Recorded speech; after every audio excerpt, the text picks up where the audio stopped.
All right, we are live. What's up, everybody? How y'all doing out there? I am Frank Red, and this is another edition of the In the Dungeon Show.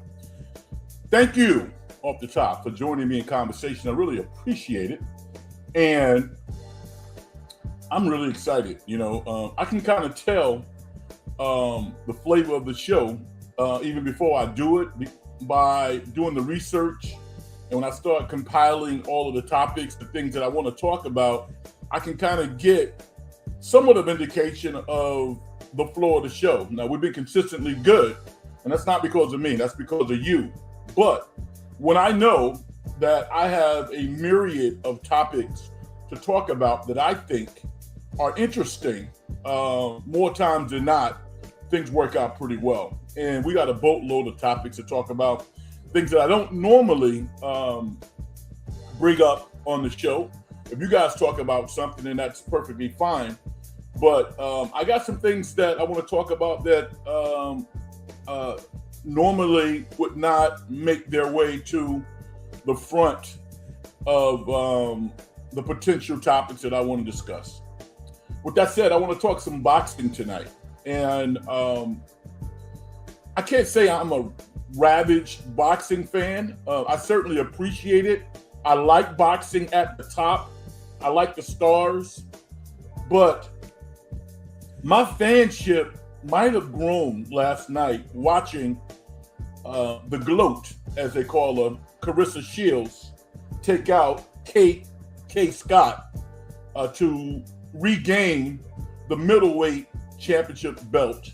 I guess the welterweight, I'm not quite sure, but she won the middleweight championship last night. And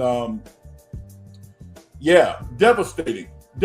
I think Claressa Shields is, with Bud kind of retiring, it's really the only story that I know about in boxing. Maybe you guys can educate me a little bit, but she is a draw. And you talk about how the WNBA has ascended. She has ascended, and she is raising the level of awareness in boxing. And what a credit to her. Also got to shout out my man Papoose, who allegedly is in a relationship with her. I think that's pretty common knowledge. But behind the scenes, Papoose, one of the dopest fitters in the hip hop game, is making some moves behind the scenes to, I think, help Claressa kind of soften up her personality, and at the same time, just alleviating stuff that boxers and professional athletes sometimes don't have people to deal with. Papoose is a entertainment executive. He's been in the music business for a long time. It's that last time I've known, he has a executive position with a distributor, record label, and yeah, he's done incredible things thus far, and I expect him to continue to play a role in her ascension, because no one's ever doubted about Claressa's boxing ability. She's devastating. Her straight hand right and her left hook to the body and to the dome. Wow. Good luck with that. And give Kay Scott a lot of credit. I think she's from Australia, maybe, I'm not quite sure, but she was bigger and she fought. I mean, it was a TKA, but they was going to have to put her down. But her corner, fortunately, threw in the towel in round 6 because it was about to get ugly. She was game. She's a beautiful woman herself. But the story was Claressa Shields. Awesome. I'm looking forward to the next fight. And I'm not, as I said, a ravaged boxing fan, but I love to see boxing kind of make its way back to our consciousness, all right? As I said, this is In the Dungeon Show. If you're listening for the first time, my name is Frank Red. How y'all doing out there? Hit me up at Big Frank Red and like the show and subscribe to it. I'm also a little excited because I released a record, another song, on August 15th. It's out there. Just go to Frank Red Music or go to Spotify or whatever. The song is called Alone. Yeah, let me know what you think. I think it's pretty decent, but that's for you to decide. Also, this was Hall of Fame weekend. for basketball. And I think some of you guys know, certainly not everybody, but I had a surreal moment last year. I actually was invited to go to the Hall of Fame induction last year. And it was like one of those childhood moments where you're watching on television, you see grainy film of all the great basketball players, and they talk about the Hall of Fame being in Springfield, Massachusetts, and you're thinking, wow, will I ever get there? I actually went. Actually had an opportunity to check that out. And, I was staying in a particular hotel and went up to the restaurant to have some lunch. And I saw the great Joey Crawford there, Hall of Fame now, NBA official. And it was kind of one of those chance situations with a lot of people around, and wind up having a nice meal and a great conversation with Joey Crawford, who was there supporting one of his colleagues who was being inducted last year. And this year, the great Joey Crawford was inducted into the Hall of Fame as an official. And I take a little solace in that. That was awesome that he's getting his due. So shout out to him. Shout out to all the inductees. Shamika Holsclaw of Queens, that 96 women's Olympic team got inducted. The great Doc Rivers now can go out and play as much golf as he wants to, and maybe take a nice cushy job as a broadcaster. I don't know if he'll ever coach again. Would not surprise me, but I think he's at the point in his career where maybe he's comfortable with things slowing down a little bit. So a true coming to life moment, witnessing greatness. And I had a chance to do that, scratch that off my bucket list. The Golden State Valkaries, I want to talk about them. 24-9. They got 2 tough games coming up. All right, they take on the Dallas Wings tomorrow night at Valhalla, and on Wednesday they take on the best team in the league, the Minnesota Lynx, with Fee Collier back in the mold. So that's going to be scalpers. Scalpers are going to do really well on Wednesday night, maybe tomorrow night. But it just kind of shows you the ascension of the WNBA, where Wednesday night in the Bay at Valhalla is going to be a hot ticket. So if you got any thoughts about that particular game or the WNBA in general, we can talk about that. I think that the noise has also quieted down, and we're getting to basketball fans. I love that. I love that we can talk about basketball and not all the other crap that is associated with the WNBA by people who are really not WNBA fans. Let's be honest. They had nothing to talk about because football was not close. It's close now. They can spend all their time talking about that. But that was a click machine. That's all it was. And I think the distinction between Caitlin Clark fans and WNBA fans, it's gaining more clarity. I was happy that Stephanie White stood up for herself and spoke her piece. She doesn't always get it right. Nobody does. But the idea that she was not going to support one of her players, Sophie Cunningham, she was pissed off about that, and she let that be known. People of her talent and ilk, she don't worry about getting fired. She don't care. Know why? Because if she gets fired today, she'll have another job tomorrow.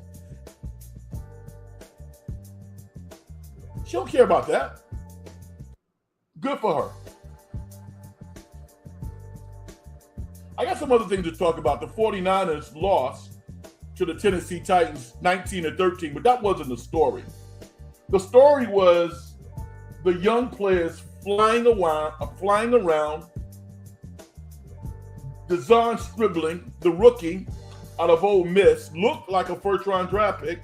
He wasn't a first-round draft pick, 33rd overall, but he was dynamic. Looked a lot like Jawan Jennings to me with more speed. So that was a good look for the 49ers. Their quarterback Curtis Rourke, who's been around for a couple of years at this point. I guess he's been on the practice squad with the 49ers. He looked really good. So the 49ers have kind of a decision to make. I don't think it's a big decision. I think Mac Jones is going to be here. He's a proven veteran.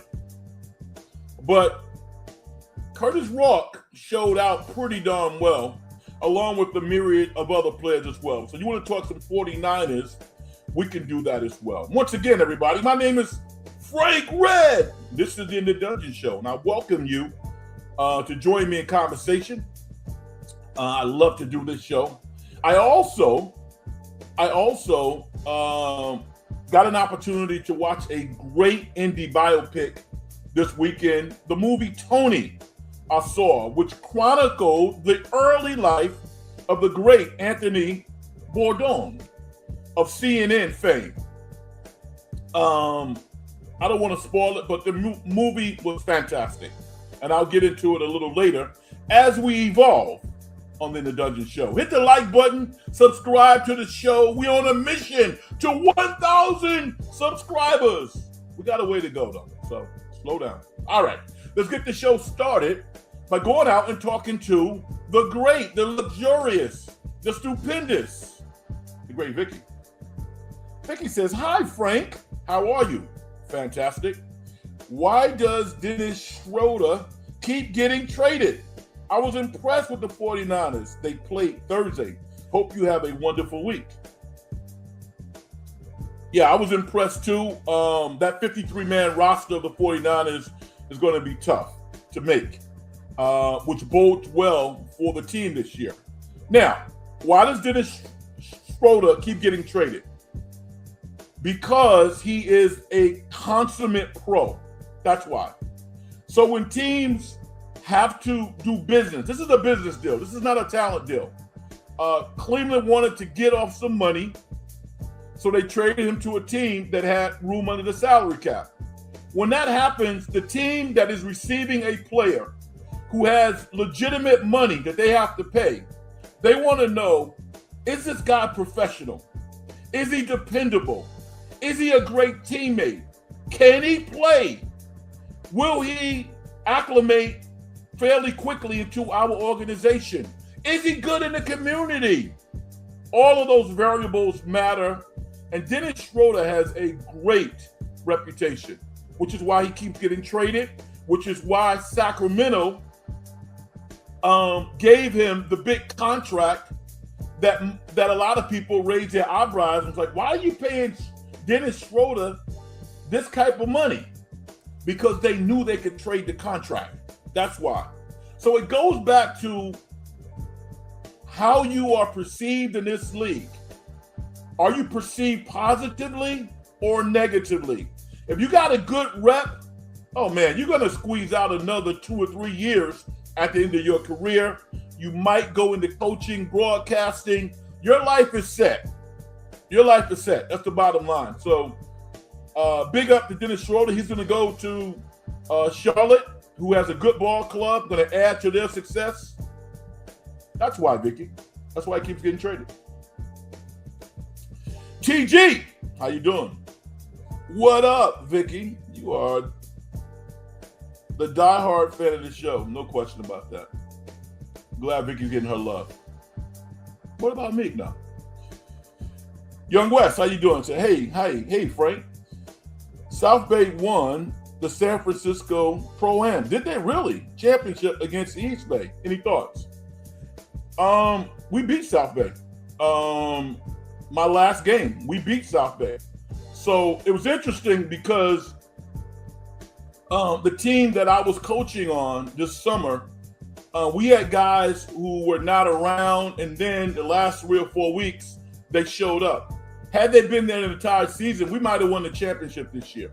Now, I'm going to say this. I'm not going to put it out there, but keep your eyes on Santa Clara this year. Santa Clara got some real dudes, all right? I'm going to go to some Santa Clara games this year because I coached some of those kids. And, yo, dude, I'm not putting any pressure on any of them. but it would not surprise me if in a year or two you hear some of those names being called in the first round. I'm gonna just say that, and I'm leave it at that. But South Bay has a good coach. He's a good coach. Knows basketball. Good temperament. I'm not totally shocked that they won, but we beat them. We beat them a couple of weeks ago. So those are my thoughts. My man Keys, what's up? He says, "What's up, Frank? Hope all is well." DeRozan, your thoughts? Kind of like Dennis Schroeder, a consummate pro, a great rep. DeMar DeRozan's trainer is a really good friend of mine, and that dude works his tail off. His narrative, his journey is incredible, but his skill set doesn't work with a lot of teams. So while I think he's going to get a job, it's going to take a little time. And I also think that he has some options. He's just not really ready to sign with any team.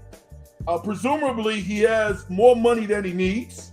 He just loves the game. He's going to be in the Hall of Fame, a 20-plus thousand scorer, but he's not a three-point shooter. He's not a great defender. He's kind of a bucket getter. So a good team that has some room for a guy to come off the bench will probably sign him. It might be the Warriors. But for how much money and what are the guarantees? I think if he signs a 2-year deal, I think it's going to be a 1-year deal with a player option, the club option, but he's going to get a job. He's not worried. I'm not worried about DeMar DeRozan.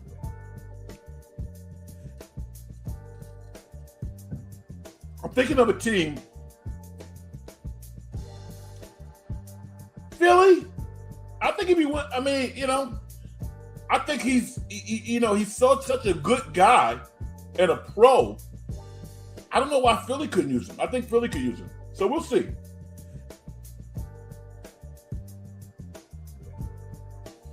Young West says, who would you like to have the Warriors' last roster spot? LJ Cryer, LeJay Jones, Graham Ike. If you had to choose between them three. I'm gonna tell you what's crazy. If you asked me this question last year, LJ Cryer would not come off my lips. That dude has improved exponentially, and I think that he deserves a job. Graham Ike,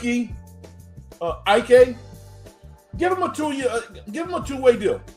Give him a 2-way deal. If you have a 2-way deal, you can make as much as $500,000 a year. All right? You can make $500,000 and you can play in, I think, 50 to 55 NBA games. Playing for literally one of the top run sports organizations in the world, in the Bay Area. That's what LJ Cryer did. Be humble. So I would give it to LJ Cryer. Now, what do you think? I want to get your opinion on that. Share your thoughts. My man Keith says, Jaden Daniels being mad at LSU for not retiring his number. What has the generation come to? All right, let's go. Let's give him some grace because he's young. All right? He's young. He won the Heisman. He probably hasn't been told no a lot. Maybe they made a commitment to him that they're breaking. Saying that, you are a professional. You are the quarterback of one of the most valued and precious sports organizations in the world. Dude, let that go. Let that go. Have your number retired or put yourself in a position to get $100 million guaranteed. This is where mentoring comes in. This is where mentoring comes in, and somebody says, come here, young fella. Let's have this conversation. Say less. So I think as you get closer to the season, maybe even right now, you're not going to hear any more noise. I wouldn't think that you would, because Jaden Daniels comes from a great family. There's a wonderful foundation, great organization. And let's be honest, LSU probably made a promise to him that they're not keeping. I don't know this, but it's not illogical to think that that could have happened. With that said, this is Lane Kiffin, right? Lane Kiffin did not coach you. It's not a legally binding commitment. Was it in writing? Even if it was in writing, don't stress that, dude. You got bigger fish to fry.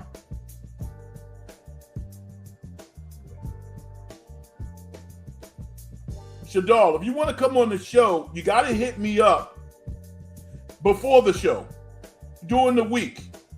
All right? Give me an email or something. You can't ask me during the show.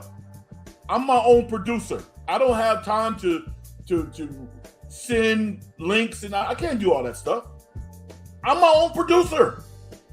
So get your timing together, all right? And then we can have a conversation about it. Your disposition over the past 6 months has been a lot better. Young West, Frank, did you see Yaxo take shots at Dylan Brooks recently? He said he'll belt him when he goes up against. Yo, I love Yaxo. Listen, I'm Team Yaxo. I am. And hey, I have nothing. I have no problem with that. I'd rather he do it than Draymond do it. All right. Now, Yaxo, you got to produce, right? You got to more than produce. You have to play beyond what we think you're going to do, because it could literally shape the Warriors' season. It really could. Now, I don't know if you guys seen Yaxo out and about around town. I stood next to Yaxo, who was at the Pro-Am. I stood next to him. Listen, dude is 6'9", 6'10". He ain't 6'7", he ain't 6'8". He's eating soup off of some of these cats' heads. And he has the fluidity and the agility of a guy who's 6'5". So I think the Warriors got a steal. I think the Warriors got a guy who can start from day one. And if he doesn't start, I think he's going to play 25 to 28, 30 minutes a game. This dude is prime time.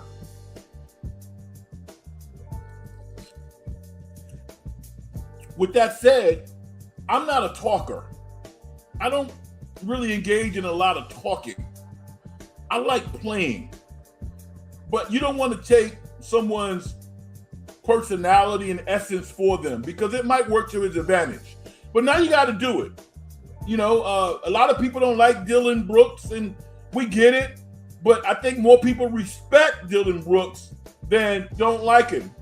That dude is hardcore. He is a quality pro who went from what people thought was the high of his existence in Houston and goes to Phoenix and really resurrects that organization, becomes the heart and soul of that team like he was in Memphis. So we got to put some respect on Dylan Brooks' name. He just signed a new 3-year extension for big money. So, you know, go out there and prove it. Let's talking more basketball. TG. Okay, you guys are talking to each other at Young West. It was a question. All right.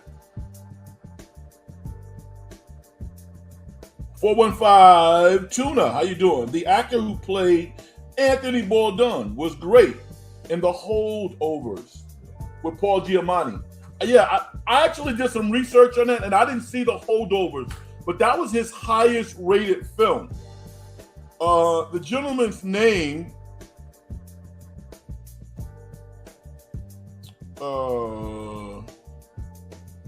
Dominic Sessa is his name. Dominic Sessa. And did a good job. Really good actor. But I got some thoughts about the movie. The movie is phenomenal. And it wouldn't surprise me if there aren't some Oscar nods. It's a tiny little independent film that was probably made 3+ years ago. It's just coming out now. But I'm going to tell you this. Antonio Banderas was phenomenal. It wouldn't surprise me if he got an Oscar nod for his role in this film. I'm going to talk about it a little later. But I'm going to tell you something. I'm pretty good at identifying stars and really getting into why someone is appealing, why they work, so on and so forth. There's a guy in the movie whose name is Leo Woodall. And I'm going to embarrass myself. I thought Leo Woodall was Michael Pitt, who starred in Day of the Fight. They look almost identical. They're not. Leo Woodall was most recently in the movie Tuner. And he's in this movie, Tony. Dude is a flat out movie star. Leo Woodall is that guy. And I mean, what a career I think he's about to have. He has it all. He has acting chops, good looking guy. Has some John Berthal kind of stuff into him going on. You know, kind of an edge actor type of guy, you know. Yeah. My man Keith says, scribbling is exciting. I hope he becomes a star.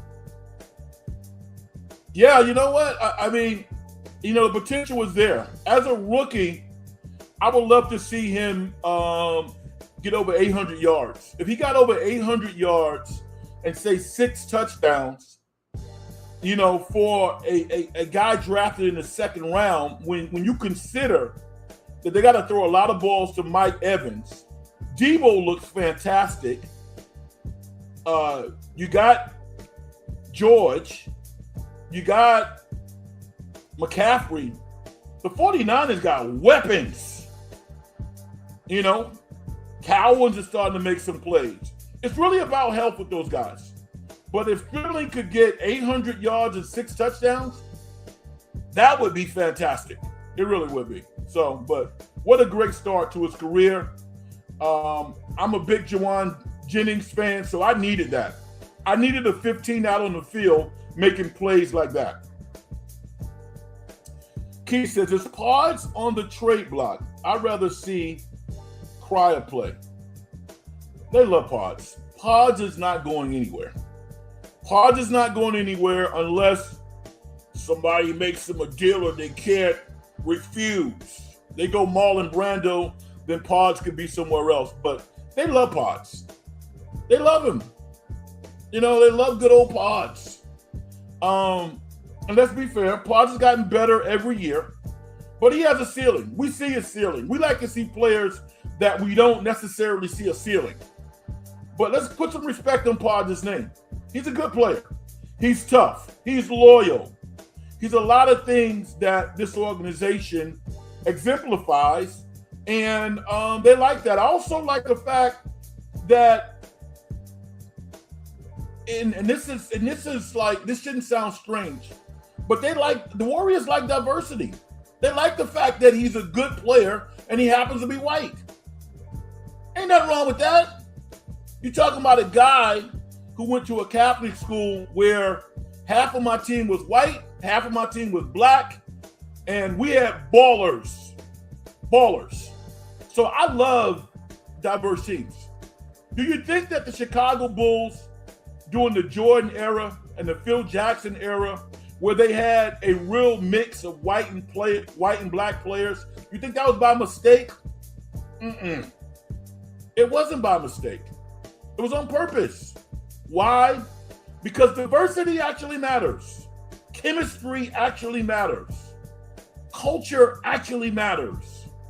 You know, I think the Lakers went overboard. I think the Lakers went overboard, but I do understand what they were trying to do. And that cultural and talent diversity does matter. It does.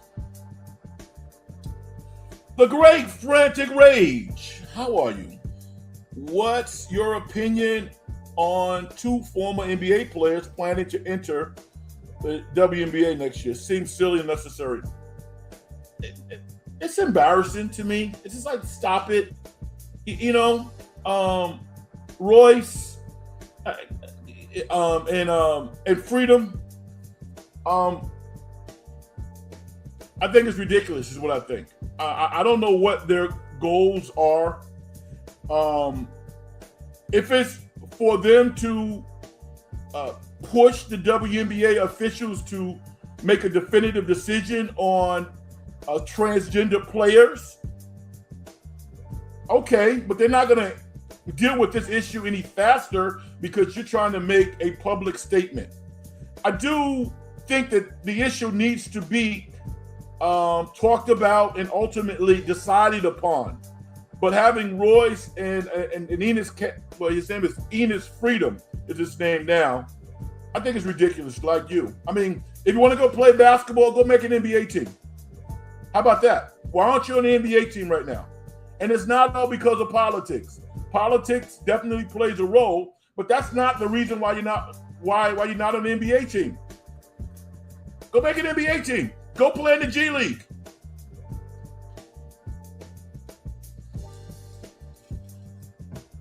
They don't want to do that. They want to make a public statement. They want popularity. They want attention. They want to be invited on talk shows. Start a podcast. Key says, DeRozan signed with the Warriors 2 years, $8 million, from what I heard on Yahoo Sports yesterday. Okay, I've been burned. So I don't mind being late to the party because the internet's a crazy place. You know, when I turn on ESPN and Shams is on the TV screen talking about it, then I know that it's really happening. I used to wonder, I was naive. I used to wonder, why do they have a NBA or NFL insider? I didn't get it. I didn't understand. This is why. Because the internet does a great job of spreading rumors, manufacturing stories that seem perfectly legitimate, and then we find out that we have egg on our faces. So if he did sign with the Warriors, DeMar DeRozan, that would not surprise me. As I said, it's probably going to be a 2-year deal where both parties have the room to uncouple after the first year. But I would have no problem with DeMar DeRozan on the Warriors, especially with Moody being out, presumably, and Butler being out until after January. Now, I think that the contract probably coincides with him having the ability to be traded if this is actually happening. So I have no problem with it if it actually is happening. Dylan Moreno, how you doing? Do you think Daniel's mother being his manager is a detriment to his career? Detriment is a strong word. I think that having a seasoned pro who has more experience would be a good thing. I do believe that. I mean, it's his mom. I'm not saying she's not capable, but detriment, I don't know if it's a detriment, but I think he could probably use some more support because this issue is a non-issue. This big, well, they won't retire my number. Dude, you're a professional athlete. It's egg on their face if you become a Super Bowl winning quarterback, right? You resurrect this Washington Commanders franchise. They'll be running to you. Maybe Lane Kiffin, who's probably not going to be at LSU more than 5 or 6 years. You know, it's like, yo, I need to have this kid. When your career is over and it's time to retire numbers Lane Kiffin's not going to be anywhere around. And you'll have everybody kissing your butt, telling you it was miscommunication or we're sorry. Dude, this issue is a non-issue if you have someone who can read the writing on the wall. I don't know if his mom can do that or not. I have no idea. I'm not disrespecting her, but it wouldn't help to have some consultants who could maybe support his team with issues like this. This is a non-issue. The great Vicky says, I told you last year that Cryer was good. You did. And I didn't see this Cryer last year. I didn't. I saw a guy who did not have a position, who needed a year to learn how to play point guard at a professional level, to do more than just shoot. And he showed me early on in the summer league that he's capable. I mean, as a third string backup point guard, I think LJ Cryer is fine. I do, until he proves me wrong. But you were on him early, Vicky. You were. It takes me some time because I'm looking at specific traits that I can actually talk about and break down when I'm evaluating a player. And I see those things in LJ Cryer now. His shooting is phenomenal. And when you're playing on a team that has Stephen Curry and Draymond and some of the other pieces, he's going to get open shots. So if he can knock those shots down and not turn the ball over, I think he's a capable NBA player at this point. I do. 415 Tuna says, I want to see Tony for sure. I was a fan of Bourdain when his show was on. Great show on CNN. Yeah, phenomenal. And the thing is about this movie, about Tony, was they left a lot of meat on the bone, all right? The movie essentially covers Bourdain from like the age of like 18 maybe to about 20 or 19. It only covers like a year and a half. It basically focuses on his summer, maybe his post-freshman year. Yeah.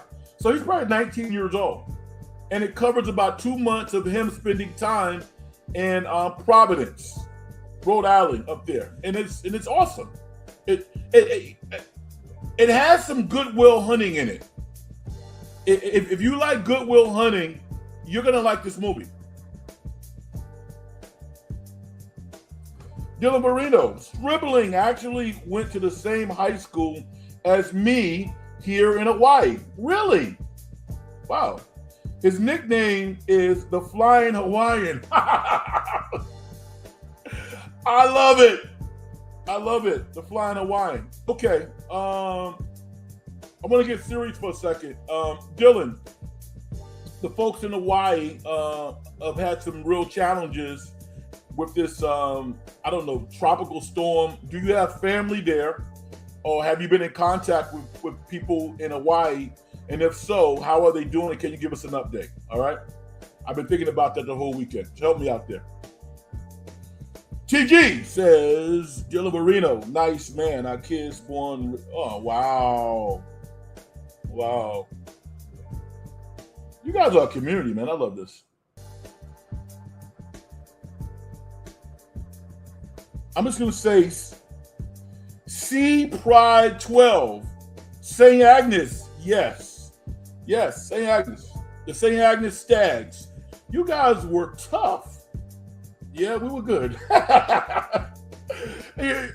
yeah, we were pretty good. You know what's interesting? The cool thing is, I don't have to come on here and be like, well, I played. You know what? I was lucky as hell. All right. Was I a decent player? Yeah, I was pretty good. I was.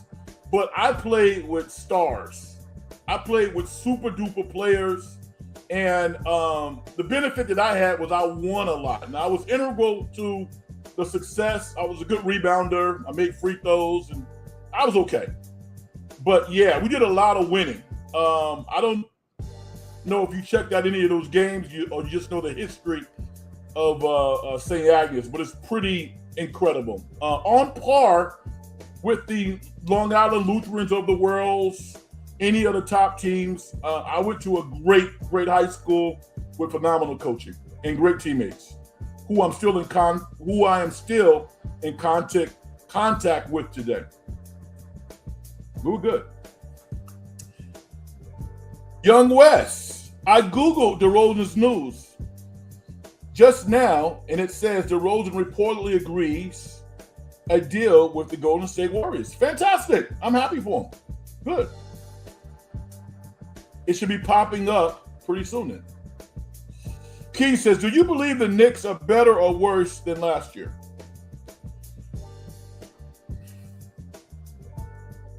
You can't lose Mitchell Robinson and be better. So the answer is no.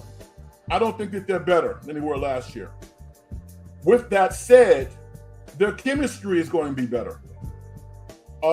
When you win a championship, when you know the inner workings of how the offense works and the defense works, you're going to be better. Is Philly more talented? Yeah, they are. I think the guy who's going to have his greatest season ever is Cat. And it's interesting that Cat wants his extension now. The Knicks is not going to give it to him now. Now, Cat got married this weekend to the lovely Miss Harvey, I believe. Great for him. But if he shows out next year, he's going to get that $272 million extension that he wants. But he's not going to get it this year because they need Cat to step up. They need Cat to play the whole season like he did kind of in the bottom third and in the playoffs. He's 7-1. There's no reason why he shouldn't be able to do it. So they're going to be really, really good. They're going to be outstanding because their chemistry, I think, is the best in the NBA. But from a talent perspective, you can't lose a Mitchell Robinson and say you're better. Can't do that.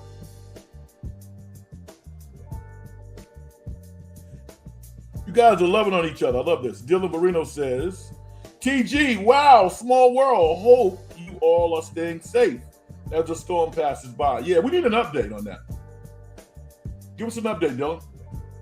Young West, I Googled DeRozan to Warriors. It says, okay, so we talk about that. Key says, Cryer is a better defender and three-point shooter than Pods. Do you agree?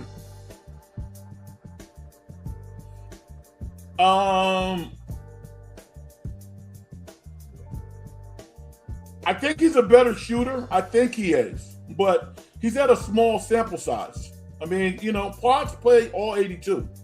Cryer hasn't played anything close to that. So let's give Pods some grace there. I think Pods probably shot. What did he shoot last year? 37, 38%? That's pretty good. Now, LJ Cryer is a good pressure-oriented defender. But that's not how you play NBA defense. You know, you generally don't press 94 feet. I don't know if Cryer is a great half-court defender because he's so small. I don't know. I don't know if you can play Cryer more than 15, 20 minutes a game because he's so small. So I don't know. And I'm going to give you one component to Pods' game that actually does matter. Pods is one of the leaders in the NBA in charges. That's big, dude. I took charges. That is big. Know why that's big? It's big for two reasons. Number one, it's a turnover that you get. Number two, you get a foul on the opposing player. Number three, you know, you get a chance to kind of execute and set up your offense. So it might seem like a JV play, but at the professional level, it's really, really important. And not a lot of players do it. Historically, you're looking at the Dennis Rodmans of the world used to do it. Derek Harper used to do it. Charles Oakley used to do it. It's big. Taking charges is really big. And that's a part of Podge's game. It really is. Young West says, do you think the Warriors should give Killian Hayes a shot? I would rather give Killian Hayes a shot over Ben Simmons. I like Killian Hayes, but he can't shoot, man. That's why he's not on the Kings. He cannot shoot. And it sucks. This is a 6'5", left-handed point guard that can play. But if you play point guard in the NBA and you're not Ben Simmons, you can't play in this league. You can't. And I'm gonna tell you what's crazy. Shooting is the easiest part of the game to improve. I don't understand it. You get in the gym with a shooting coach and you get those shots up. Think about how crazy Lonzo Ball's shot was. That thing was like Venus flytrap or something. It looked like a snake tangled. And all of a sudden, he got with a shooting coach and got all the corks out of that thing. And all of a sudden, dude was making threes. People don't understand, but it's actually true. Shooting is the easiest part of the game to improve. Look at Guy Santos. I wish I knew this when I was like 19. I would have focused. I would have said, forget everything else that I was doing, and I probably would have just focused on basketball. Because I understood the science of it and became a decent shooter. Mario Ellie, good friend of mine. Mario really couldn't shoot early in his career. And Mario Ellie learned how to shoot a three-point shot, and that kept him in the league along with a myriad of other skills. Won 3 championships. I don't get Killian Hayes. I don't understand why he can't shoot. It's not that hard. All right, Dylan Marino, thank you. The island I'm on, Oahu, was hit pretty hard last night. Crazy winds knocked down a lot of trees everywhere and some areas, including mine. Have lost power. Wow, it's been a little over 12 hours. Well, we're praying for you, brother. And thank you, man. Thank you for the update. Email me, keep me abreast of what's happening. If there's anything I can do on my end, I'll get it done. All right. So let me know. This is a personal relationship at this point, and I want to support in any way I can. Thank you for the update. Appreciate it. The great Vicky says the Knicks have lost at least 2 coaches for next year. I didn't know that. Who did they lose? I thought Chris Gent is staying. Who did they lose, Vicky? She knows more about my team than I do. TG says, Vicky, interesting. Did not know that. Okay.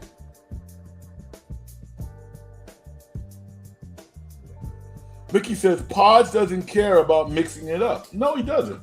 He doesn't. That's all part of the Pods experience.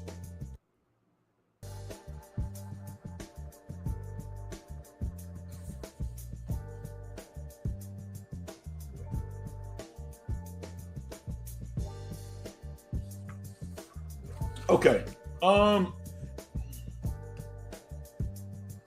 One of the things that I was kind of thinking about is the Golden State Valkyries.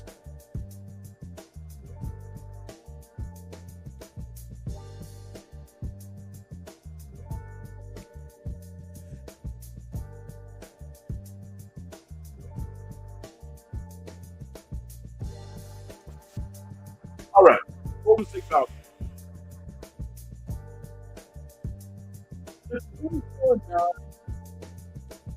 They had a terrific season. Their crowd, their fan base is unbelievable. But what is success for this team? I mean, what would you deem to be a successful season?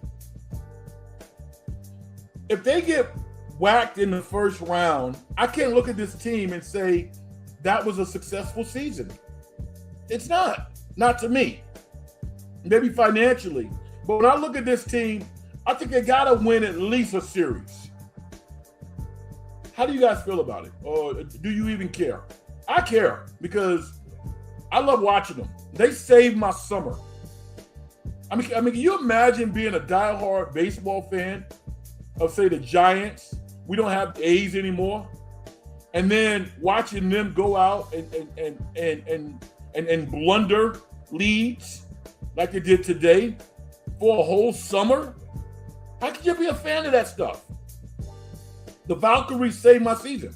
They saved my summer.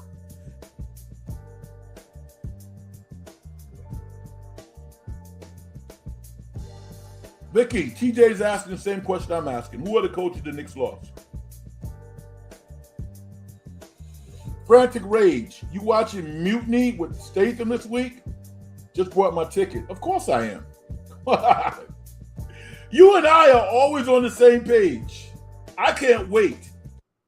I can't wait till Friday to go watch Mutiny. Can't wait. I'm gonna tell you one disappointing thing, and I knew this was gonna happen. I am a fan of Monica Barbaro. I guess she's from Marin. I did some research. She went to Tamalpais High School. She was in Top Gun. She was in what was it? Parts Unknown. Is that what it is? Unknown something.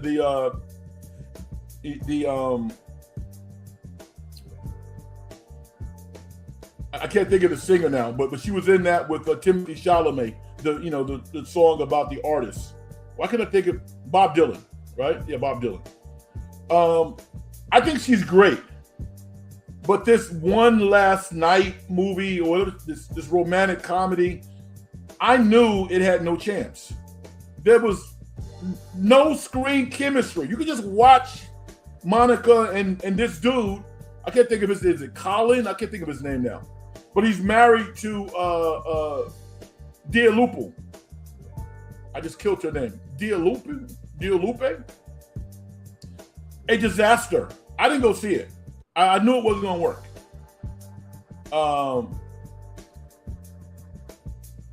Yeah, I'm going to see Mutiny. Can't wait.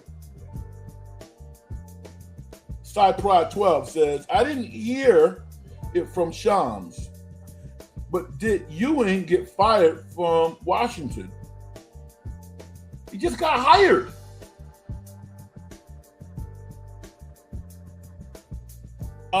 Yeah, that was one of the coaches I actually knew about.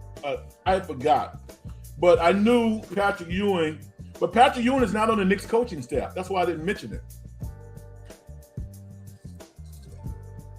So Patrick Ewing can't be one of the coaches that they lost because he was not on the coaching staff.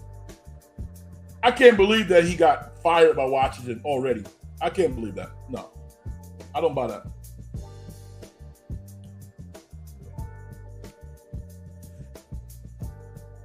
Glendocious says, what's up, Frank? How bad are you kind of going to be next year? I'm expecting 25 wins. The Warriors? See, maybe it's the player in me, but I can't see it. I can't. 25 wins? No. First of all, when you play at home, you're at least 4 to 5 points better than the opposition. At least. At least. They play 41 home games.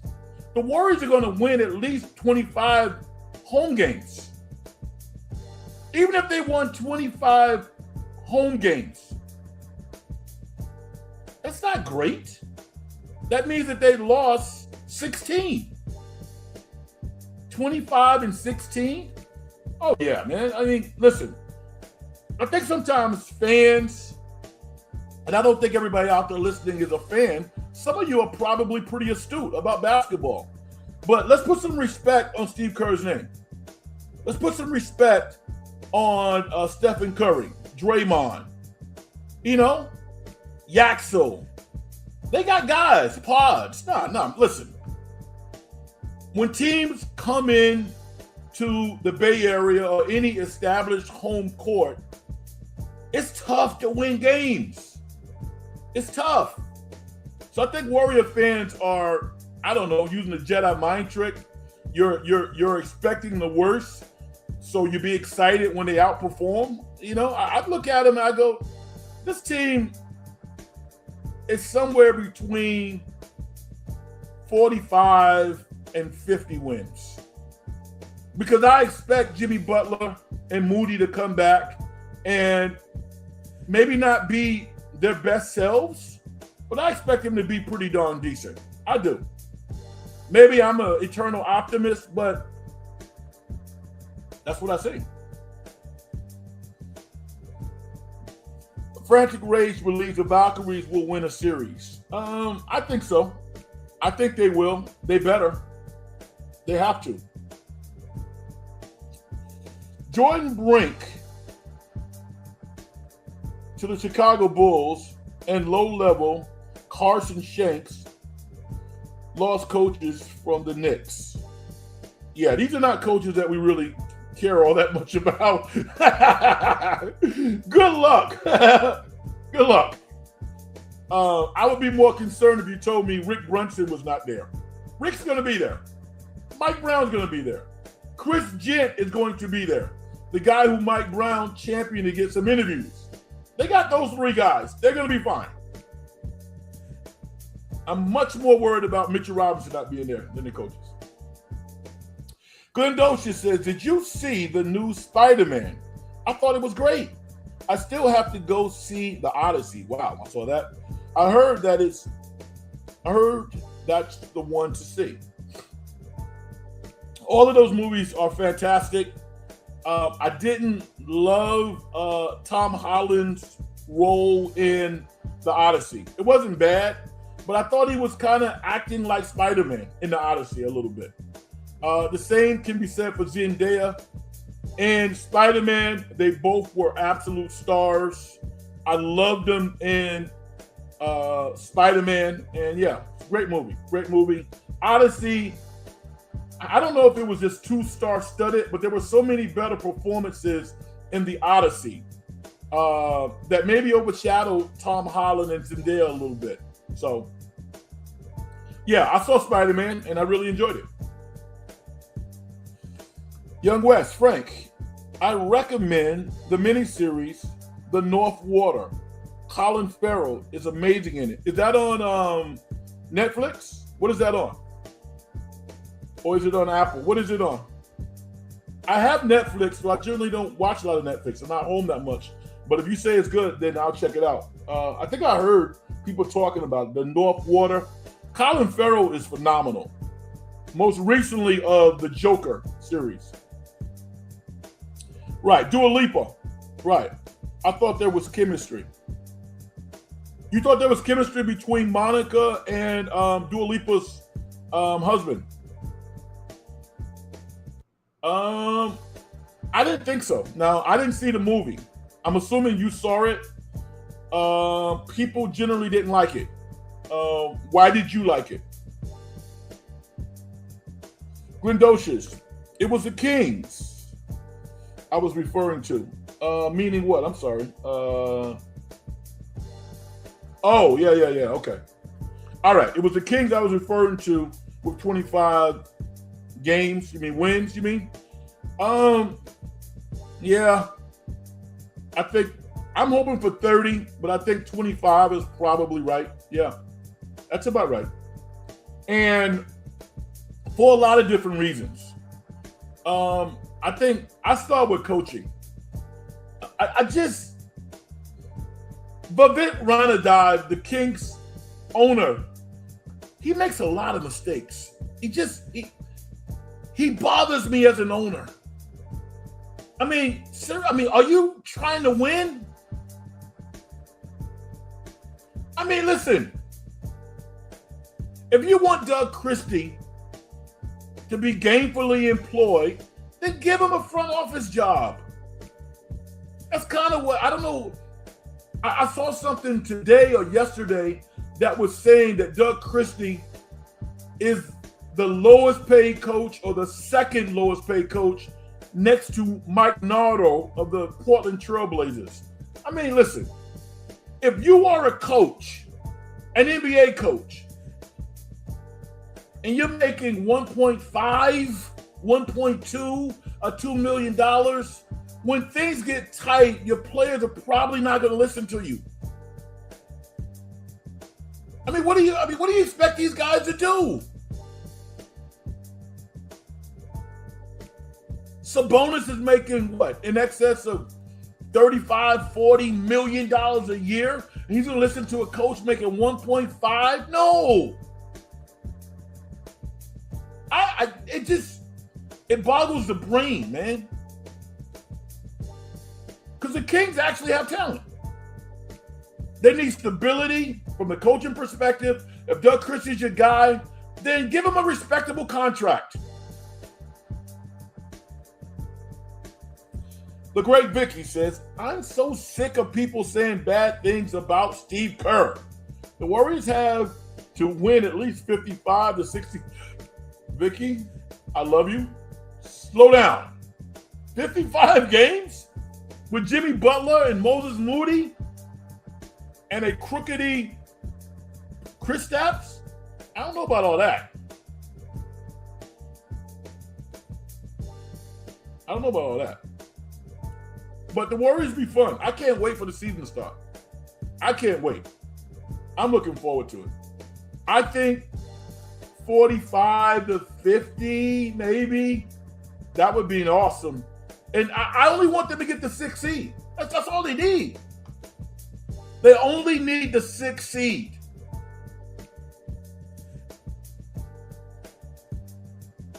Oh, Colin Farrell was a Penguin, yeah. Did I make a mistake about this North thing? Did I say Colin? Oh.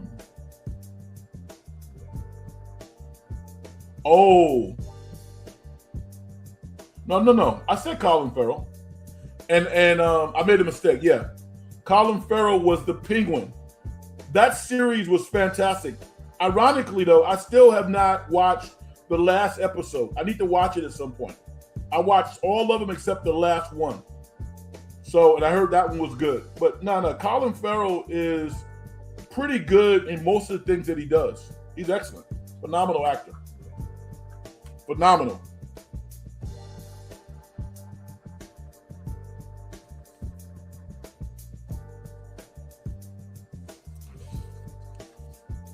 I'm only going to talk about the Lakers being sold because it smells really fishy, doesn't it? I mean, this Lakers sale to Bob Iger and one of the Kushners, doesn't it feel like a plot line out of The Firm with Gene Hackman and Tom Cruise? That's what I thought of. I thought, whoa, no. This has to be like the script that we don't know about in The Firm. Bananas. Crazy stuff. It's so ridiculous that I don't even think that it's going to help the valuations of the other NBA teams. I don't think it will. You sell a team, you buy a team for $10 billion, and what, less than a year, you sell it for $12.5 billion, and you make $2.5 billion within 12 months in an economy that's not great. Gas prices through the roof. Even the NBA valuations don't move that fast. So that's interesting. I don't know how it affects what happens on the basketball court, but I think there's more to come. And I got to give it up to Pablo Torre. He's not covering that issue, but he appears to be the only guy or the only person out there doing real investigative journalism. No one else. No one else. And I give him a lot of credit because nobody wants to do that stuff. And he's tinkering and he's uncovering. And like he has said on many podcasts, at this point, he just kind of sits back and people send him stuff. He's so respected and so at the top of his game right now that Pablo Torre gets a lot of stuff just sent to him. Can you imagine that? Yeah, I'm not worried about the Lakers. I'm not. I don't think they're going to be that good. Maybe 500. I can't see them being better than 500. Frantic Rage says, I thought the premise was interesting, and I'd rather have that than what the Purge movies give us. I needed a good laugh, and I got that. Plus I love Monica Barbaro. Yeah, I love Monica too. I think she is fantastic. But dude kind of looks like a dork to me.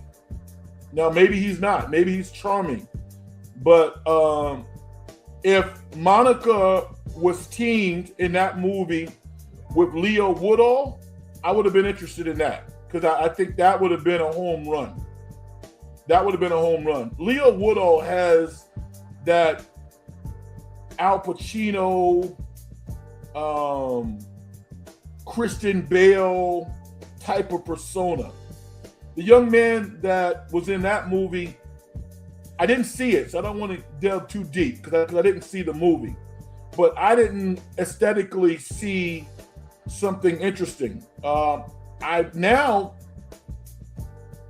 not going to the movies to see it, but I'm going to definitely check it out when it comes out because I respect you and I respect your point of view. All right. TG says, facts, Vicky. My wife hates those people that talk like that.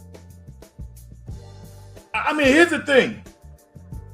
If you want to talk about Steve Kerr, bring some facts.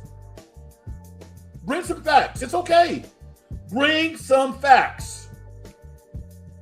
Steve Kerr has one really strong problem, flaw, if you will. He doesn't do a great job developing young players. He just doesn't. He doesn't. Never has.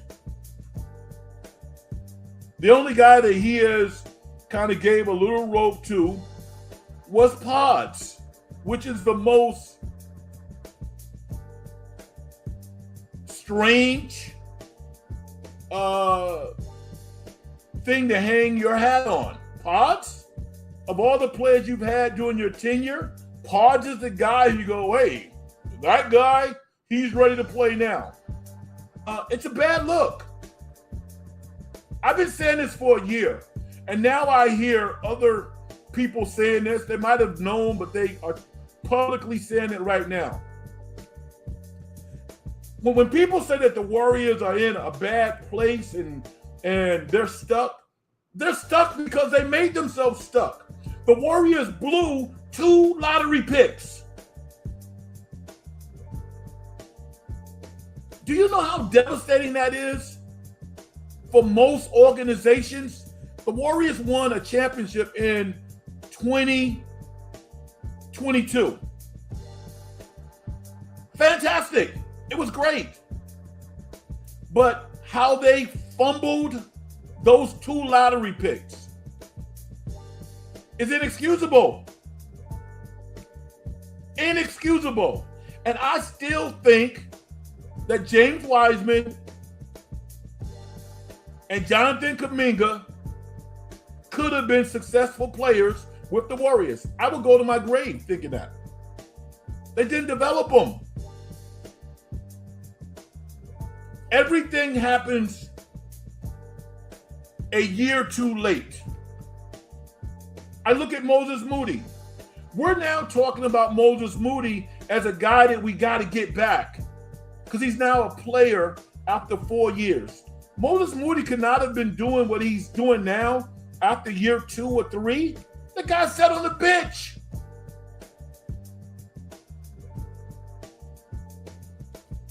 Now, Management of a team, A. Developing plays out of timeout, A. Steve Kerr does so many things well. He really does. But developing young players, he hasn't done that well. He has not. He has not. And that's part of his record. That's part of his journey. Winning 4 championships is also part of his journey. And not many people can say that. But that's why the Warriors are in the situation they're in, because they fumbled those 2 lottery picks. Not because they got 2 timelines or they got salary cap issues. No. They did not develop 2 lottery picks.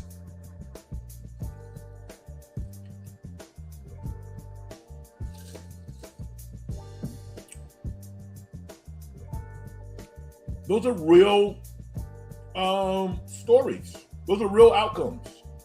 Now, if Yaxel Lindenborg has a really good rookie year, becomes rookie of the year, a strong contributor, you have to give Kerr some credit for that. Now, there's a lot of people who think that, this dude is 23 years old. He's played 5 years in college. He's a grown man. He's going to be good. And it's not because some coach is nurturing him along. He's a man. He's ready to go. That could be true too. But they're going to have to give Kerr some credit for that. And I think he's going to be a home run, personally. I do. All right. I've been tiptoeing around it. Let me talk about this new movie that I saw, biopic, about Anthony Bourdain. A couple interesting things about Tony. The movie Tony was probably made 3+ years ago. So it isn't like someone greenlit this project and they were off and running. No, this movie's been around for a minute. It was made very inexpensively. It didn't take a lot of money to make this movie. I could tell. I'm telling you something interesting. Lee Woodall is a co-star in this movie. Dominic Sessa is the lead actor in this movie. He plays Anthony Bourdain. Lee Woodall's performance was so strong that at certain parts of the movie, he just goes away. He goes away for about 35 to 40 minutes. And I think that was on purpose because I think he would have continued to outshine the leading character. Lee Woodall is so good as kind of a bro guy, a wingman type, that he was clearly overshadowing the star of the movie. That's how good he is. That's how good he is in everything. Lee Woodall is awesome.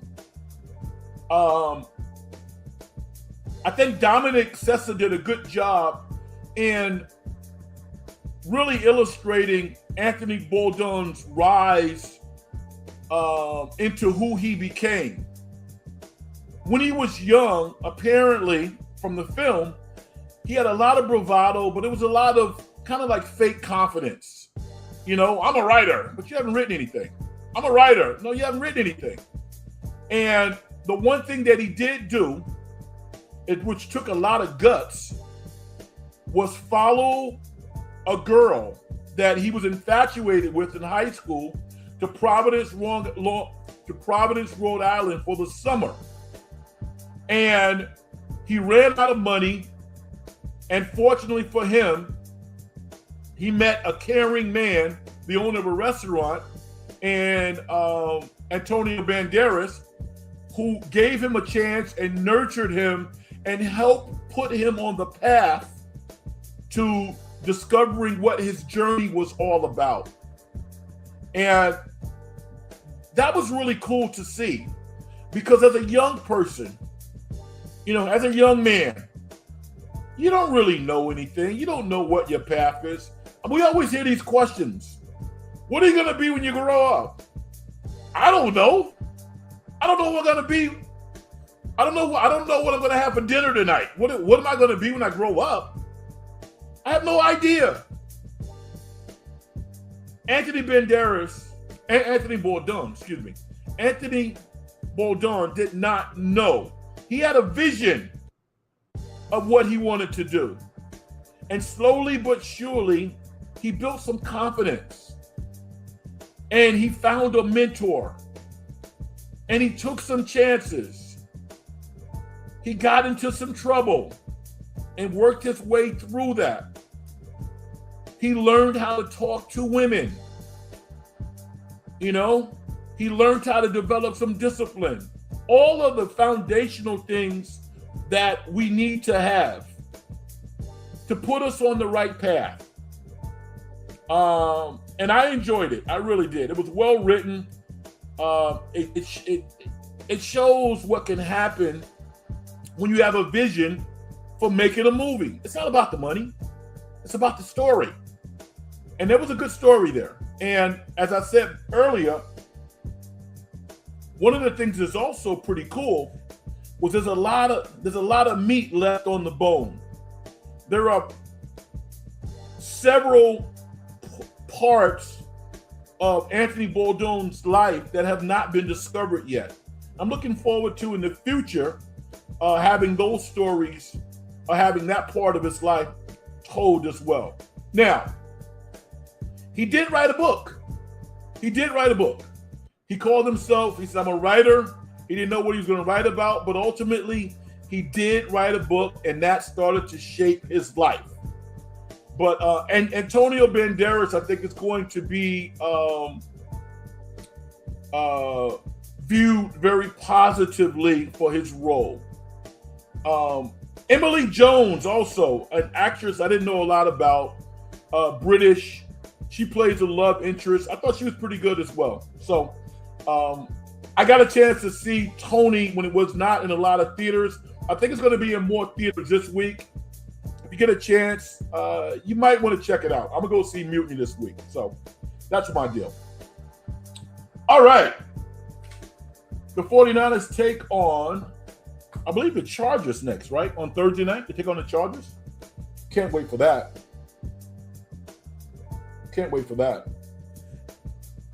Get a couple of more comments, and then we'll shut it down. The Great Vicky says the Warriors competition this year is Denver, OKC, San Antonio, and maybe Dallas. I don't think Dallas is going to be very good. I don't think so. I don't. They got a new coach. Who's their number one option? Is it Cooper? Is it Kyrie?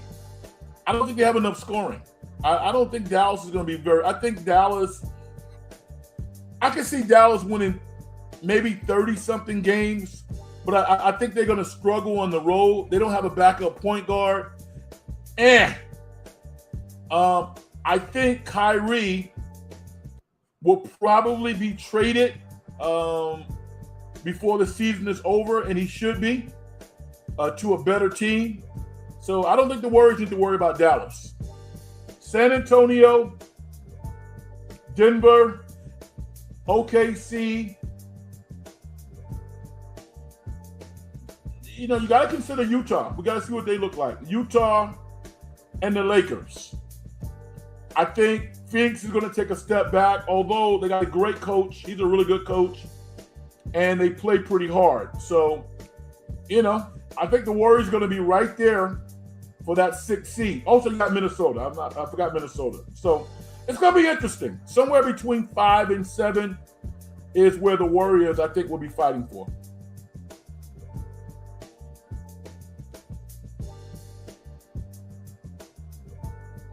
Frantic Ray says, I believe both Scribbling and Yaxel will be stars in their respective sports sooner than later. Okay. And Frantic Ray says Tony was filmed last year. Okay. I checked 2 days ago and ChatGPT, and I asked, the question I asked was Tony filmed before Tuner? And it said yes. So That doesn't mean that it wasn't filmed last year. But when I looked at Tuner's already been out now for what, about 3 or 4 months. It might just be a scheduling thing. So you could be perfectly right in terms of when the movie was made. So yeah, okay. I didn't know that. I thought it was filmed later than last year, but I take your word for it. Pasta My Domain. Love Emily Jones in Coda. Yeah, she has some appeal. She really does. I like her. She has some appeal. The Great Vicky says, I still think a great Disney movie should be about an NBA coach gets fired from a dog meat team, and that same coach wins an NBA championship with the Knicks. Yeah, but that story hasn't been written yet, has it? I mean, come on. Come on, Vicky. That could never happen. Right? I mean, if it happened, then maybe you have a story. Still, I'm still pinching myself. And on occasion, I'll wear my New York Knicks shirt probably more than I should, but I don't care. I don't care. Until we play game 1, we are still champions. We are still champions. And I'm going to ride with that. All right, everybody. Tomorrow at 7 p.m., I'm going to be locked tight watching the Valkaries. They got so many players that I like. Veronica Bourdain, love watching her. Kayla Chin, so much respect for her. Gabby Williams. Kia Stokes.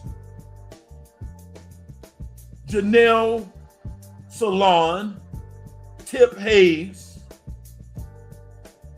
So many players, man. I'm a big fan. All right.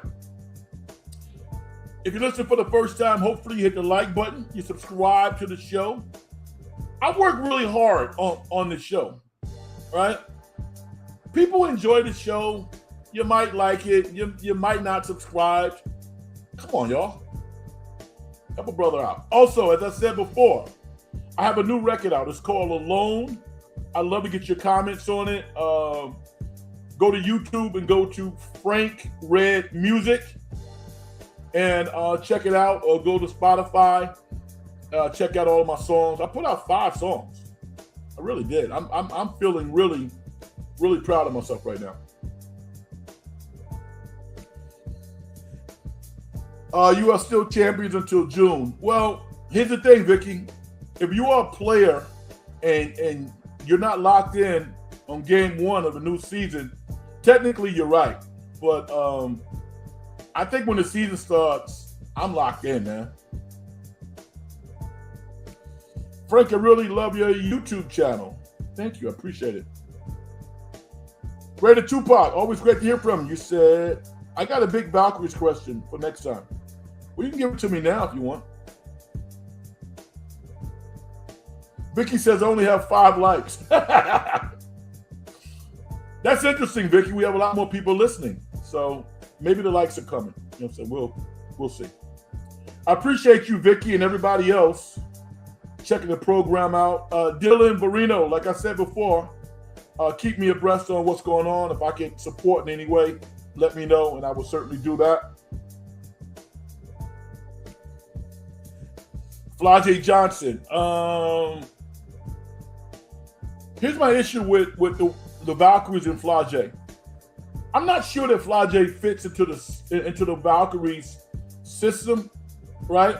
Although I think she's a star and she's a really good player. The problem that I have with the Valkyries is what they got back in return. They basically got nothing in return. What they got was cap space that they did not have to use on a first-round pick in Flajay. But I think the general manager fumbled the press conference. I don't think she did a good job with that. And they didn't get anything back. They really didn't. They cut the player they got back, and I believe they got a second-round pick. Now, that second-round pick might be the clip of a young lady who plays over in Asia that I saw this weekend. That might be who they took. I'm not quite sure. She's a guard doing crazy things. So there's more to come with regards to that. Thank you, Dylan. I appreciate you. Thanks for keeping me entertained, brother. Been bored as hell with no power. Glad I can tune in and listen to the show. I'm glad that I could serve as a diversion for some serious stuff that you're dealing with. Prayers to you and your family. Thank you. And thank you for the like as well. And listen, you got more important stuff to do now. But when the time is right, and you can tell somebody about the show, then I really appreciate it.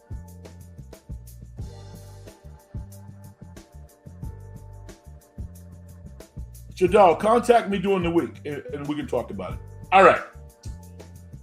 Hit me up at Big Frank Red. Like the show, subscribe, do all of that. We really appreciate it. This show has been what I hoped it would be. Very entertaining and very engaging and interactive. Thank you. I really appreciate y'all. I'm going to do my thing and get out of here. Success and getting paid is a manifestation of the whole process. If you as an individual don't do things to help other people make their lives better, as far as I'm concerned, you haven't done nothing. I am Frank Red. This is The Dungeon Show. Thank you for tuning in. You never know. I might step in the dungeon in the midweek when the Valkaries are doing their thing. All right. If not, I'll see you next week. Good night, everybody. Peace.